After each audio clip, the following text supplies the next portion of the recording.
Hello, welcome back to my another video. আজকে দেখাবো এমন একটা স্টেপস তাদের জন্য যাদের স্যাগি ব্রেস্ট। সো এই স্টেপস গুলো আপনি যদি প্রতিদিন করেন আপনাদের স্যাগি ব্রেস্ট টাইট হয়ে যাবে, টোনড বডি হয়ে যাবে। যেটা করতে হবে, প্রথমে সোজা হয়ে দাঁড়িয়ে যাবেন, আর্মস রোটেশন করবেন clockwise 15 Times, anti clockwise 15 Times, দুই সাইডেই। অপর হাতেও clockwise anti clockwise 15 Times. Next, দুটো হাত মাথার উপর নিয়ে এক এক সাইড 15 টাইমস করে করবেন।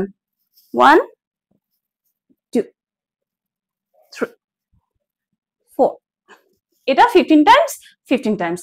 নেক্সট, যে ইম্পর্টেন্ট স্টেপস যেটা করলে আপনাদের স্যাগি ব্রেস্ট টাইট হবে সেটা হচ্ছে কনুইটা ধরবেন, তারপর মাথার উপর হাতটা তুলবেন 15 to 25 টাইমস। 1 2 3। সাইড দিয়ে দেখাচ্ছি, সাইড দিয়ে ভিউটা দেখলে বুঝবেন যেটা চেস্টে কতটা ওয়ার্ক করছে। সাইড হয়ে দাঁড়িয়ে যাবেন, কনুইটা ধরে 1 2 3 4।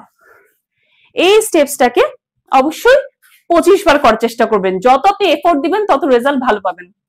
হাঁটুটাকে ভাঁজ করে, নেক্সট স্টেপ, হাঁটুটাকে ভাঁজ করে হাত দিয়ে ধরে হাতটাকে এভাবে রোটেট করবেন ক্লকওয়াইজ অ্যান্টি ক্লকওয়াইজ। একই জিনিস আমরা অপর হাঁটুর সাথেও করবো। হাঁটুটাকে বেন্ড করে হাত দিয়ে ধরবো, শরীরটাকে একটু বাঁকিয়ে নিবো, এইভাবে ক্লকওয়াইজ আর্মস ঘোরাবো, অ্যান্টি ক্লকওয়াইজ ঘোরাবো।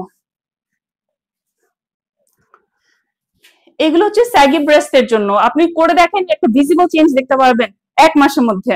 এমনই হেল্পফুল টিপস দেখার জন্য, ভিডিও দেখার জন্য ফেসবুক পেজকে ফলো করুন ও ইউটিউব চ্যানেলকে সাবস্ক্রাইব করুন।